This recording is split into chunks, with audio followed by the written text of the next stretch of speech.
Hello everyone, welcome. Last class में हम लोग डिस्कस कर रहे थे कुछ numerical questions on the basis of value added method, one of the important methods of measuring national income पे। आज के क्लास को भी एज कंटिन्यू क्लास हम करेंगे, जहाँ पे हम न्यूमेरिकल क्वेश्चंस ही डिस्कस कर रहे हैं on the basis of value added method. और वैरायटी के कुछ क्वेश्चंस हम देखेंगे। लास्ट क्लास में भी हम डिफरेंट टाइप के क्वेश्चंस, किस तरह के पॉसिबल क्वेश्चंस एग्जामिनेशन में जो पूछे गए हैं, पूछे जा चुके हैं, उन्हीं सारे क्वेश्चंस की वैरायटी को हम लोगों ने एक जगह पे कंबाइन करा हुआ है और वन बाय वन करके उनको हम सॉल्व कर रहे हैं। तो चलिए आज की क्लास को शुरू करते हैं और क्वेश्चन देखते हैं, जहाँ पे हम लोग सबसे पहले पर्टिकुलर्स नोट कर लेते हैं जो भी गिवन है क्वेश्चन में, एंड देन हम लोग उसके अकॉर्डिंग सोल्यूशन करेंगे। तो यहाँ पे एक क्वेश्चन है जहाँ पे दिया हुआ है आपका particulars and rupees in crore. सबसे पहला पर्टिकुलर है टोटल सेल्स। उसके बाद आपका दिया हुआ है, पहले एक तरफ मैं सारे पार्टिकुलर्स लिख देती हूँ, देन मैं वैल्यूज़ आपको लिख के बतला दूंगी। नेक्स्ट है आपका decrease in stock, then production for self consumption. After that purchase of raw materials,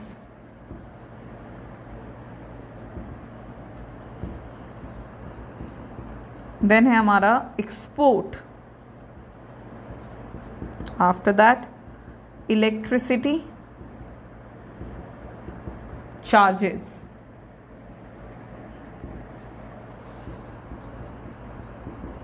income tax,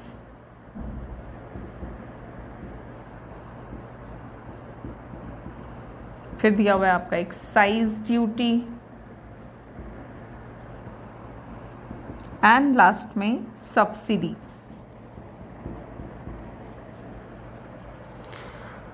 values की बात करें तो टोटल सेल्स जो है वो है हमारा 1000 crore, decrease in stock is given as 70 crore, production for self consumption is given as 120 crore, purchase of raw material is 300 crores, exports are given 150 crores, then electricity charges 50 crores, income tax है हमारा 20 crores, excise duty is 70 crores and subsidies are 40 crores। अब यहाँ पे हमारे सारे values जो है वो गिवन है, और with the help of these data हमें कहा जा रहा है कैलकुलेट करने के लिए net value added at factor cost. ठीक है, क्वेश्चन में पूछता है कि from the following data calculate net value added at factor cost. तो चलिए इसका सोल्यूशन करते हैं, जहाँ पे हम निकालेंगे net value added at factor cost.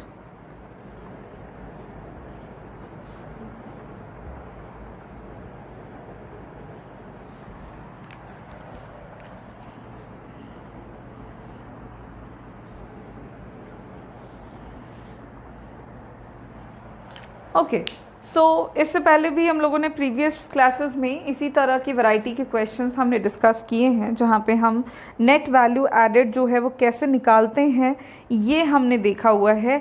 तो चलिए यहाँ पे हमारे पास जो इन्फॉर्मेशन है इसके अकॉर्डिंग हम देखते हैं कि क्या क्या चीज़ों को हमने कैसे कैसे यूज़ करना है to calculate net value added at factor cost. तो सबसे पहले net value added at factor cost निकालने के लिए जो काम करेंगे वो हम ले लेंगे total sales of the firm. Firm का जो टोटल सेल दिया हुआ है, ठीक है, इसको हमने लेना है। उसके बाद हम क्या करेंगे, तो टोटल सेल्स में आपको जो प्रोडक्शन हो रहा है फॉर सेल्फ कंजम्पशन, ये आपको टोटल सेल्स में ऐड करना पड़ेगा, क्योंकि टोटल सेल्स में जो उत्पादन प्रोड्यूसर कर रहे हैं और प्रोडक्शन के बाद उसको वो सेल्फ कंजम्पशन के लिए यूज़ कर लेते हैं, अल्टीमेटली वो भी प्रोड्यूस किया गया है फर्म के द्वारा, तो उसको हम सबसे पहले तो ऐड करेंगे। फिर इसमें आप देखो कि और क्या क्या चीज़ें निकालनी है, ध्यान दोगे इस टर्म पे, दैट इज़ नेट। तो नेट निकालने के लिए आपको कुछ कुछ चीज़ों को ऐड करना है एंड कुछ चीज़ों को सब्सट्रैक्ट भी करना होगा। सिंपल है, टोटल प्रोडक्शन कितना हुआ और उसमें से total charges like electricity bill, taxes, duties, इस तरह के जितने भी चार्जेस हैं इनको आपको घटाना है, सब्सट्रैक्ट करना है। तो यहाँ पे हमने टोटल सेल्स ले लिया है, प्रोडक्शन फॉर सेल्फ कंजम्पशन हमने ले लिया, इन दोनों को हमने ऐड कर दिया। अब क्या करेंगे, तो जो दिया हुआ है decrease in stock, decrease in stock जो होगा उसको अब हम लोग क्या करेंगे, इसमें घटा देंगे। तो डिक्रीज इन स्टॉक को आपको करना है सब्सट्रैक्ट, और इसमें हम घटाएंगे जो दिया हुआ है परचेज ऑफ रॉ मटेरियल्स, जो परचेज किया जा रहा है रॉ मटेरियल्स का, that is considered as intermediate consumption. तो इंटरमीडिएट कंजम्पशन जो होगा वो आपका सब्सट्रैक्ट होगा टोटल सेल्स में, इसलिए यहाँ पे हम परचेज ऑफ रॉ मटेरियल्स को सब्सट्रैक्ट करेंगे और इसमें हम घटाएंगे। देखो और क्या क्या चीज़ें दी हुई हैं, तो जो एक्सपोर्ट्स हैं, अब यहाँ पे ध्यान दो कि एक्सपोर्ट का हमने करना क्या है। तो जो एक्सपोर्ट है इसको क्या हम लेंगे इन द कैलकुलेशन, तो यहाँ पे जो एक्सपोर्ट गिवन है ये हम कैलकुलेशन में इंक्लूड नहीं करेंगे। अब सोचोगे क्यों ऐसा, तो ऐसा इस वजह से क्योंकि ये जो एक्सपोर्ट है ये एक्चुअली आपके टोटल सेल्स में ऑलरेडी इंक्लूडेड है, क्योंकि यहाँ पे सिर्फ सेल्स नहीं दिया हुआ है बल्कि टोटल सेल्स दिया हुआ है फर्म का। तो टोटल सेल्स की जहाँ पे बात होगी वहाँ पे एक्सपोर्ट आ जाएगा। तो क्योंकि टोटल सेल्स लिया हुआ है तो एक्सपोर्ट वहाँ पे हम क्या करेंगे, फिर से नहीं इंक्लूड करेंगे, इसलिए एक्सपोर्ट को आपको छोड़ देना है। Next, electricity charges.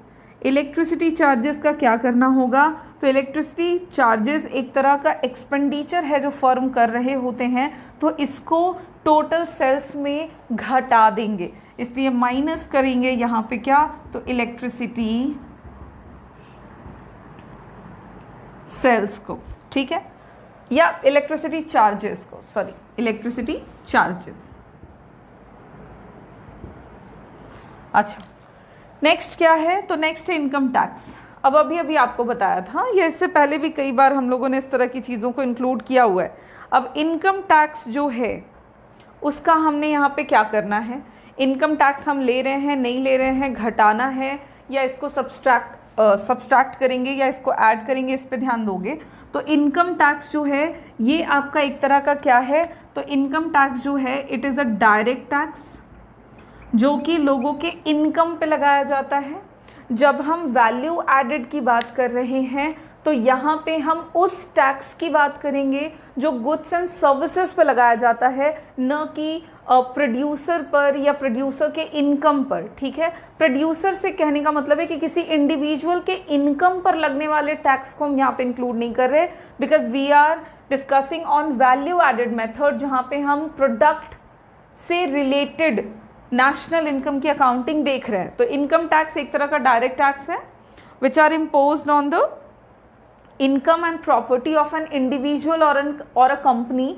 सो इनकम टैक्स यहाँ पे हम इंक्लूड नहीं करेंगे in the calculation of net value added at factor cost. Okay, next excise duty. Excise duty का हमने क्या करना है, तो जो एक्साइज ड्यूटी है ये एक तरह की ड्यूटी है जो कि गुड्स एंड सर्विसेज पे लगाई जाती है, जो कि इनडायरेक्ट टैक्सेस के एग्जाम्पल में आती है। हम लोगों ने चैप्टर के अंदर थ्योरी पार्ट करते हुए इसको कवर किया था। तो एक्साइज ड्यूटी क्योंकि गुड्स एंड सर्विसेज पे लगता है तो वो हम यहाँ पे लेंगे। अच्छा, यहाँ पे फिलहाल नहीं लिख रही मैं उसको। एक और टर्म दिया हुआ है दैट इज सब्सिडीज। अभी सब्सिडीज का करना क्या है, तो सब्सिडीज का मतलब हो गया कि प्रोड्यूसर्स को फॉर द प्रोडक्शन प्रोसेस या ड्यूरिंग द प्रोडक्शन प्रोसेस कुछ ऐसा छूट मिलता है। तो सब्सिडीज प्रोड्यूसर को मिलता है और टैक्सेस यानी कि एक्साइज ड्यूटी प्रोड्यूसर को देना पड़ता है। तो इन दोनों का हम लोग पहले निकालेंगे डिफरेंस, ठीक है। तो सबसे पहले आपने करना ये है कि कितना टैक्स पे किया और कितनी सब्सिडीज मिली,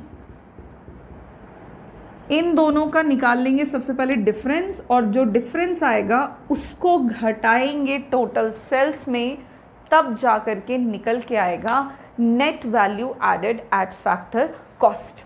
अब देखो जितना इन्फॉर्मेशन था हमारे पास हमने उसी के अकॉर्डिंग यहाँ पे एक कैलकुलेशन करने के लिए कह सकते हो फॉर्मूला बिल्डअप कर लिया कि किन किन चीज़ों को हम यहाँ पे ऐड कर रहे हैं, किन किन चीज़ों को सब्सट्रैक्ट कर रहे हैं, किसको ऐड कर रहे हैं, क्यों ऐड कर रहे हैं, जिनको घटाया उनको क्यों घटाया, जिनको इंक्लूड नहीं किया इन द कैलकुलेशन क्या रीज़न रहा कि उनको हमने इंक्लूड नहीं किया। अब हम क्या करेंगे कैलकुलेशन। एक चीज़ और, जो यहाँ पे हमने प्रोडक्शन लिया था फॉर सेल्फ कंजम्पशन वो आपका अलग है, ठीक है, किससे, तो वैल्यू ऑफ आउटपुट से। तो इस वजह से उसको हम लोगों ने यहाँ पे इंक्लूड किया है। आप ये मत समझना कि टोटल सेल्स लिया था तो उसमें हम लोगों ने प्रोडक्शन फॉर सेल्फ कंजम्पशन को अलग से क्यों ऐड किया, बिकॉज प्रोडक्शन जो किया जा रहा है वैसे गुड्स का जो कि सेल्फ कंजम्पशन में यूज़ होंगे, कहीं ना कहीं वो प्रोडक्शन कंट्री के current flow of goods and services में कंट्रीब्यूट करते हैं, जिसकी वजह से हम उसको ऐड करेंगे in the calculation of net value added. Okay, ठीक उसी तरह से इंटरमीडिएट कंजम्पशन वगैरह जो है यहाँ पे जो परचेजेस ऑफ रॉ मटेरियल है वो आपका इंटरमीडिएट कंजम्पशन हो गया। जैसे कि इलेक्ट्रिसिटी चार्जेस जो हैं ये आपका क्या हो गया, एक तरह का इंटरमीडिएट कंजम्पशन हो गया। इसलिए रॉ मटेरियल के परचेज पे जो खर्चा हुआ, इलेक्ट्रिसिटी पे जो खर्चा हुआ, इन सब को हमने क्या करा हुआ है, घटाया हुआ है। नाउ इट इज़ क्लियर कि किस टर्म को हमने किस सेंस में क्यों यूज़ किया है। एंड अब देखते हैं कि क्या आंसर है हमारे इस क्वेश्चन का। तो जो भी वैल्यूज़ हैं उनको जल्दी से पुट कर लेते हैं हम।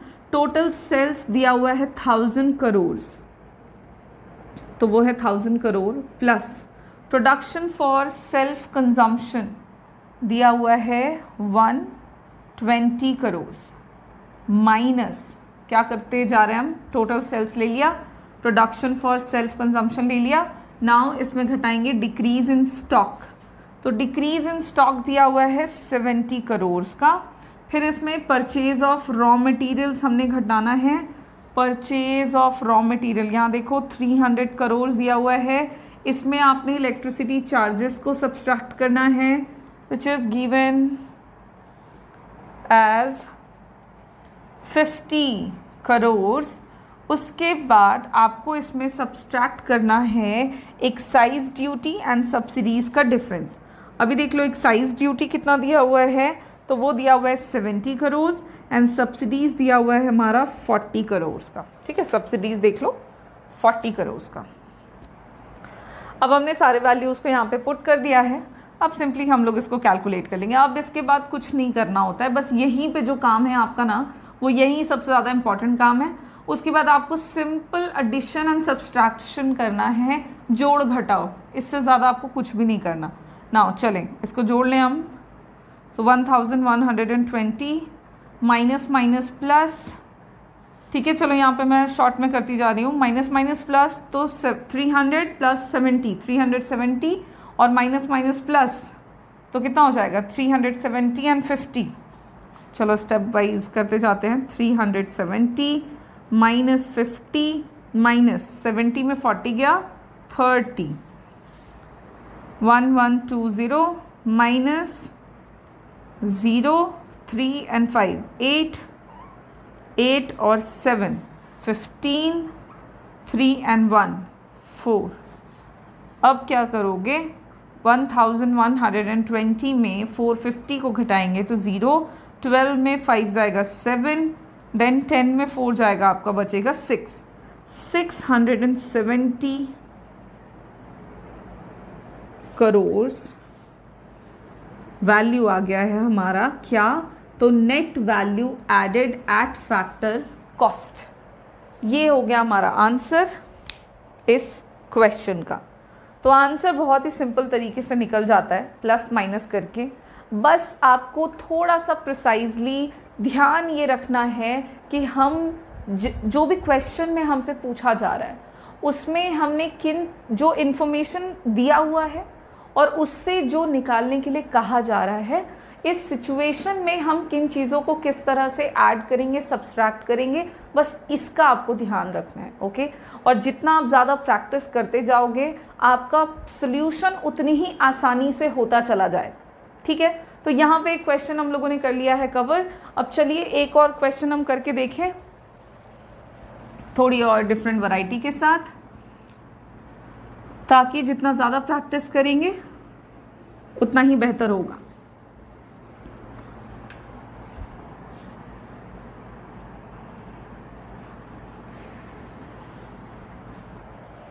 चलें तो नेक्स्ट क्वेश्चन में देख लेते हैं कि क्या क्या दिया हुआ है।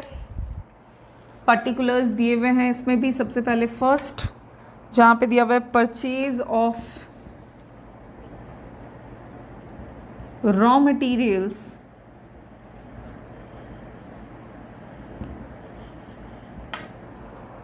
From domestic market.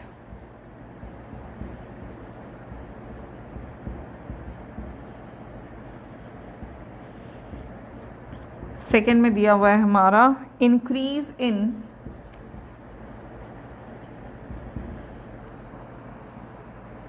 The unsold stock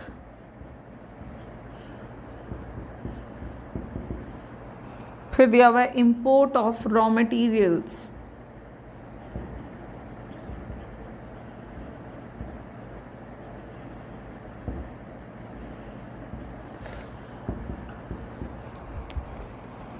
then domestic sales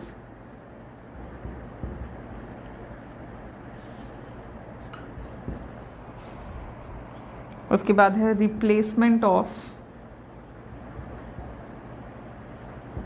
fixed capital.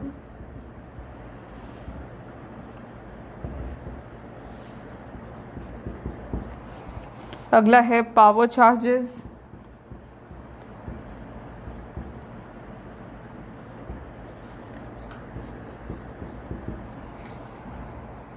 then exports,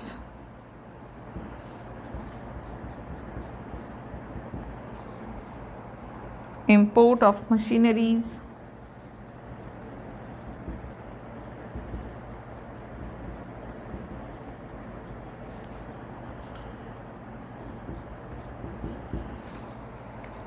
value added tax जिसको हम वैट कहते हैं, सब्सिडीज,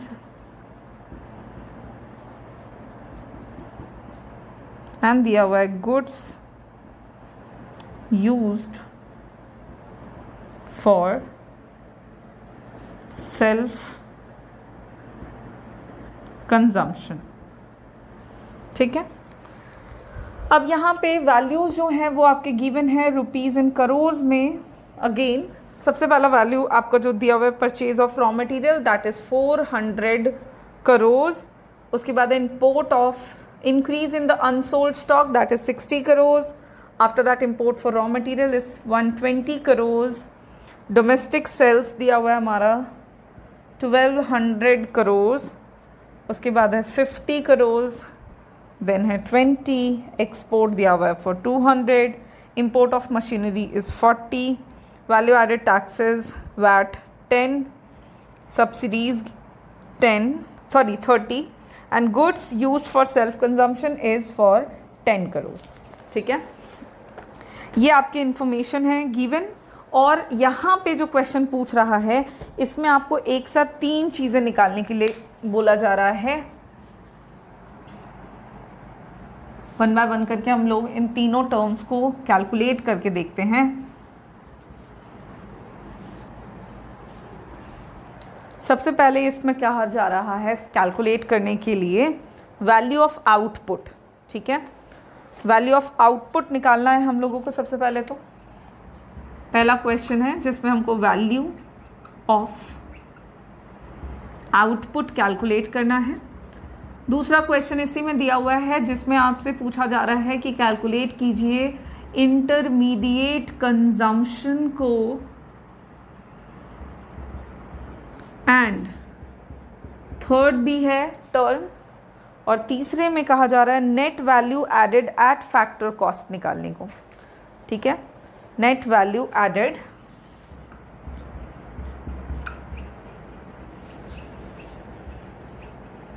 एट फैक्टर कॉस्ट। ये 3 टर्म्स हैं और इन तीनों का कैलकुलेशन हम लोगों को इस गिवन डेटा की मदद से करना है। सबसे पहला जो टर्म है that is value of output. निकाल के देख लें हम लोग कि कैसे निकालेंगे हम वैल्यू ऑफ आउटपुट को, और ध्यान ये भी देंगे कि किस तरह की इंफॉर्मेशन जो है वो हमारे पास मौजूद हैं। सबसे पहले यहाँ पे दिया हुआ है purchase of raw materials from domestic market. ठीक है, यहाँ पे सबसे पहला टर्म दिया हुआ है purchase of raw materials from domestic market. तो यहाँ पे रॉ मटेरियल का परचेज है डोमेस्टिक मार्केट से। ये एक तरह का इंटरमीडिएट कंजम्पशन गिवन है जिसकी फ़िलहाल यहाँ पे हमें वैल्यू ऑफ आउटपुट को कैलकुलेट करते वक्त कोई ज़रूरत नहीं है, इसको छोड़ेंगे आगे बढ़ेंगे। ठीक है, क्योंकि वैल्यू ऑफ आउटपुट चाहिए हमको, इसलिए। नेक्स्ट में दिया हुआ है increase in the unsold stock. इसकी हमको ज़रूरत है, अनसोल्ड स्टॉक को हम यहाँ पे लेंगे। उससे पहले हम लोग पहले सेल्स ढूंढ लेते हैं कि फर्म का सेल्स दिया हुआ है या नहीं दिया हुआ है। अच्छा, इसको लेंगे, इसलिए फ़िलहाल इसको यहाँ पे हम रखते हैं नोट करके, बट इसको आगे यूज़ करेंगे। नेक्स्ट देखो तो इंपोर्ट ऑफ रॉ मटेरियल्स दिया हुआ है। इंपोर्ट ऑफ रॉ मटेरियल की यहाँ पे हमें कोई ज़रूरत नहीं है क्योंकि हमने वैल्यू ऑफ आउटपुट निकालना है, इसलिए इसको हम यहाँ पे यूज़ नहीं करेंगे। ठीक है, नेक्स्ट यहाँ पे देखो डोमेस्टिक सेल्स मिल गया जो हम ढूंढ रहे थे।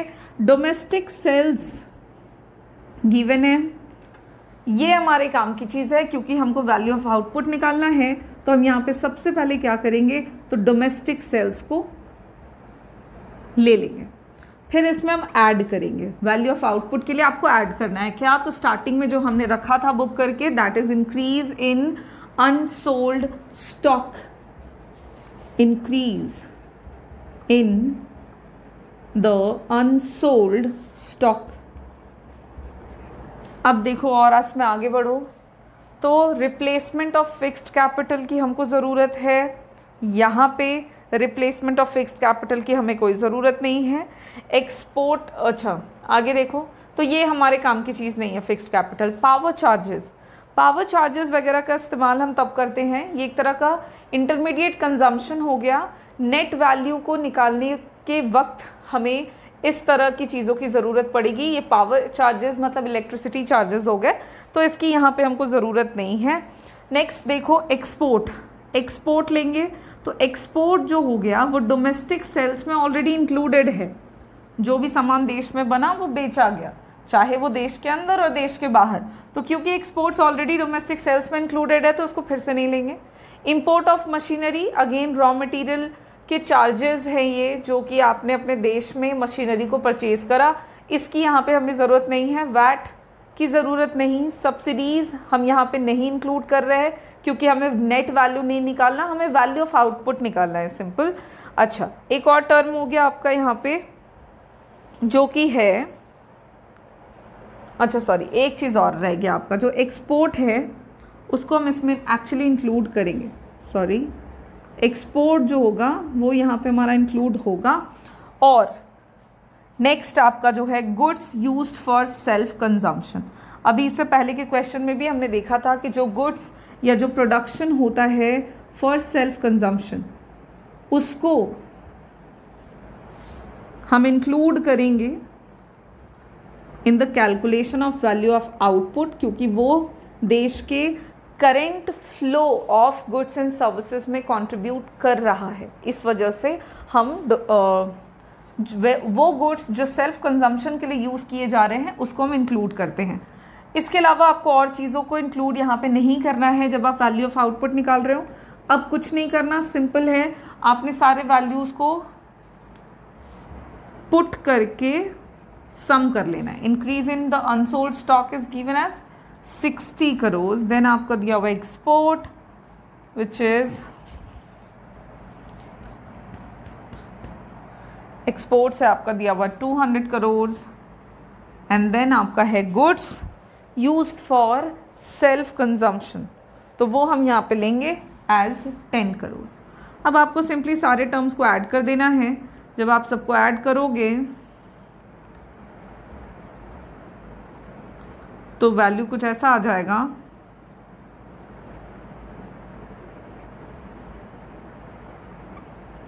$1470 करोड़, 1470 करोड़ जो है वो आपका वैल्यू आ गया है आउटपुट का। तो यहाँ पे वैल्यू ऑफ आउटपुट हमारा आ गया 1470 करोड़। तो देखा आपने कैसे हमारे पास जो वैल्यूज़ गिवन थे उसकी मदद से जो पूछा जा रहा था हमने वो निकाला। फिलहाल हमने सिर्फ एक कैलकुलेशन किया है जो कि है वैल्यू ऑफ आउटपुट। अब हम क्या करेंगे कि सेकंड जो इंटरमीडिएट कंजम्पशन पूछा जा रहा है, अब हम इंटरमीडिएट कंजम्पशन कैलकुलेट कर लेते हैं और देखते हैं कि इंटरमीडिएट कंजम्पशन इस केस में हम कैसे कैलकुलेट करेंगे। सेकेंड टर्म आ गया हमारा, second question, that is intermediate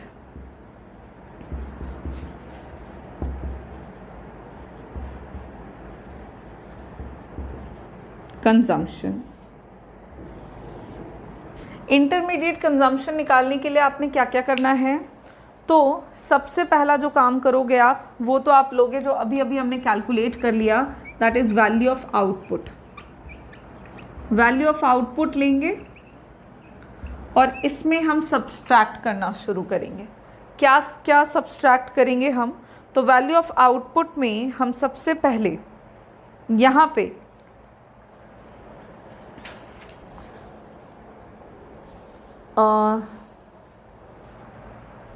देखो इंटरमीडिएट कंजम्पशन इस केस में निकाल रहे हैं। नेट वैल्यू निकालने के लिए हमने वैल्यू ऑफ आउटपुट लेना है, फिलहाल इंटरमीडिएट कंजम्पशन निकालना है।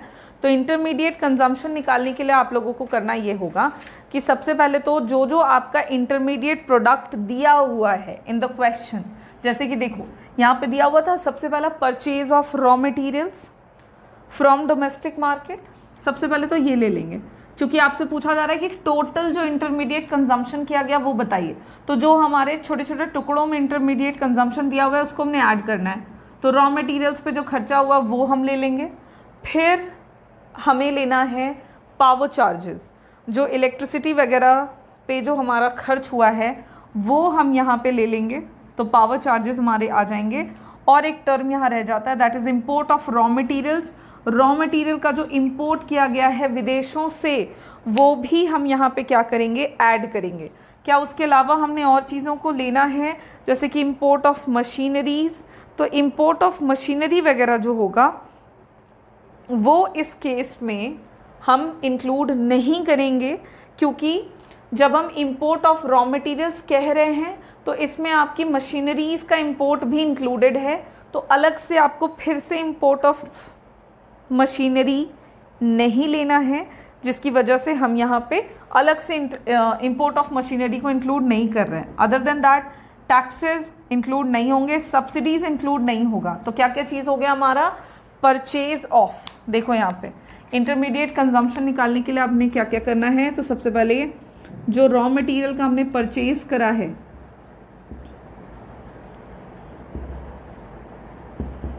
डोमेस्टिक मार्केट से हम वो लेंगे।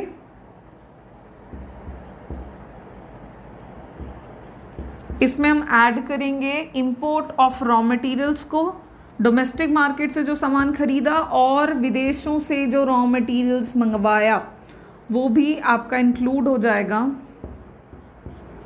और देन इसमें हम ऐड कर देंगे पावर चार्जेस को,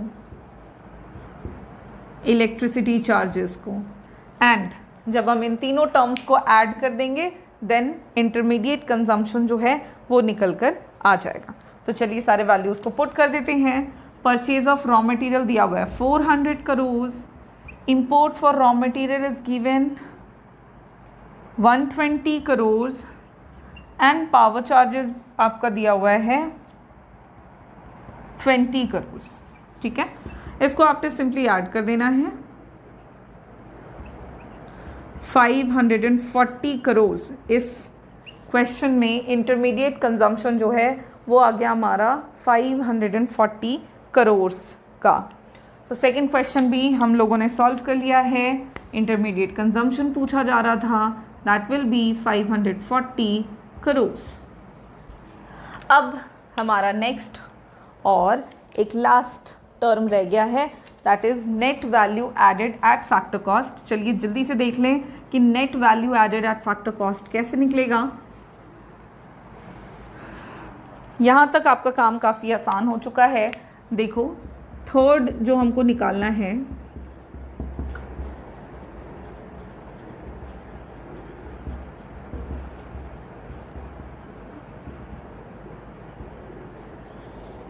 ये निकालने के लिए आपने क्या करना है, तो सबसे पहले नेट वैल्यू एडेड निकालने के लिए आपको वैल्यू ऑफ आउटपुट ले लेना है।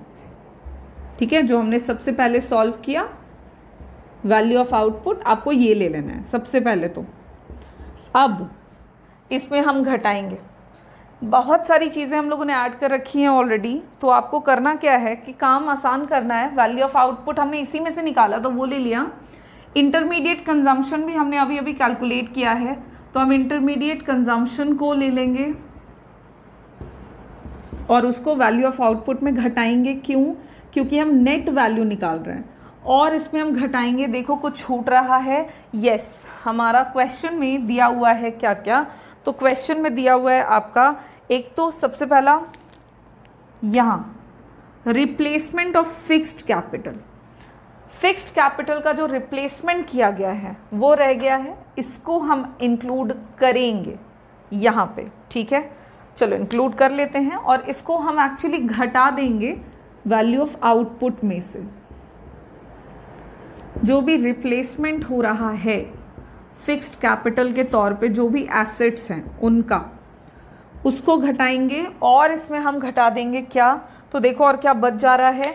यहाँ पे आपका दिया हुआ है value added tax, indirect taxes goods and services पे लगता है, एंड सब्सिडीज जो प्रोड्यूसर्स को मिलता है। तो यहाँ पे सब्सिडीज एंड टैक्सेस का हम डिफरेंस निकालेंगे और जो डिफरेंस आएगा उसको हम क्या करेंगे, सब्सट्रैक्ट कर देंगे in the value of output. तो वैट एंड सब्सिडीज इन दोनों का हमने निकालना है डिफरेंस। ये वो टैक्सेस हैं, इनडायरेक्ट टैक्स जो गवर्नमेंट को देना होता है प्रोड्यूसर को, और सब्सिडीज जो गवर्नमेंट से प्रोड्यूसर्स रिसीव करते हैं, उन दोनों का डिफरेंस करके वैल्यू ऑफ आउटपुट में घटाएंगे, तब जाके ये नेट वैल्यू निकल के आएगा। अब इसके अलावा हमने सारे टर्म्स इंक्लूड कर लिए हैं। अब जल्दी से देख लेते हैं इनका कैलकुलेशन। वैल्यू ऑफ आउटपुट हमने कितना निकाला था, 1470 करोड़, माइनस इंटरमीडिएट कंजम्पशन था 540 करोड़। इसमें माइनस करेंगे रिप्लेसमेंट ऑफ फिक्स्ड कैपिटल को, जो कि दिया हुआ है 50 करोड़, और इसमें हम घटा देंगे value added tax 10 crore and subsidies 30 crore के डिफरेंस को। अब जल्दी से इसको सॉल्व कर लें तो 1470 माइनस माइनस प्लस 590 माइनस 10 में 30 जाएगा तो आएगा -20, और माइनस माइनस हो जाएगा प्लस, तो हो जाएगा आपका -20 का, एक सेकेंड ज़रा देखना, माइनस और यहाँ हो गया -20। ठीक है, अब यहाँ पे क्या करना है, तो जो माइनस माइनस प्लस हो जाएगा आपका, बट उस केस में जो सोल्यूशन हम कर रहे होंगे वो सोल्यूशन हमारा कुछ इस तरह का बनेगा। टोटल सम टोटल वगैरह इसको पहले आप घटा लो, देन उधर का काम आप कर सकते हो। 1470 माइनस 590 प्लस 20, यहाँ हो गया 1490, ये प्लस और ये प्लस, तो प्लस प्लस को पहले ऐड कर दिया, फिर माइनस 590, 1490 में 590 जाएगा, 00 एंड 900 आ गया वैल्यू हमारा 900 करोड़ का। ये क्या आ गया वैल्यू, तो ये वैल्यू आ गया हमारा net value added at factor cost, जिसको हम लोगों ने कैलकुलेट कर लिया है। जो इन्फॉर्मेशन हमने यहाँ पे कैलकुलेट किया था उसी की मदद से रिप्लेसमेंट ऑफ फिक्स्ड कैपिटल जो यहाँ पे हमारा क्वेश्चन में दिया हुआ था, ये ध्यान देना, ये आपका डेप्रिसिएशन था, ये आपका डेप्रिसिएशन दिया हुआ था। हमने डेप्रिसिएशन को क्या कर दिया, घटा दिया। रिप्लेसमेंट ऑफ फिक्स्ड कैपिटल एक तरह का डेप्रिसिएशन था, इसको हमने टोटल वैल्यू में घटाया, तब जा कर के नेट वैल्यू जो है वो हमारा निकल के आ गया। और इस तरह से एक और क्वेश्चन हमने सॉल्व कर लिया है। काफ़ी डिफरेंट था ये, इसमें आपको बहुत सारी चीज़ें एक साथ दी हुई थी और आपको तीन टर्म्स आपसे पूछे जा रहे थे, जिनमें वैल्यू ऑफ आउटपुट था, इंटरमीडिएट कंजम्पशन था, net value added at factor cost था। 1 बाय 1 करके भी पूछा जा सकता है, कंबाइन में भी पूछा जा सकता है। यू नीड टू कॉन्सेंट्रेट कि क्या पूछा जा रहा है, क्या दिया हुआ है, कैसे उसकी मदद से हम कैलकुलेशन को पूरा करेंगे। तो आज की क्लास को हम यहाँ पे फिनिश करेंगे। नेक्स्ट क्लास में और कुछ न्यूमेरिकल क्वेश्चंस के साथ मिलेंगे। Thank you.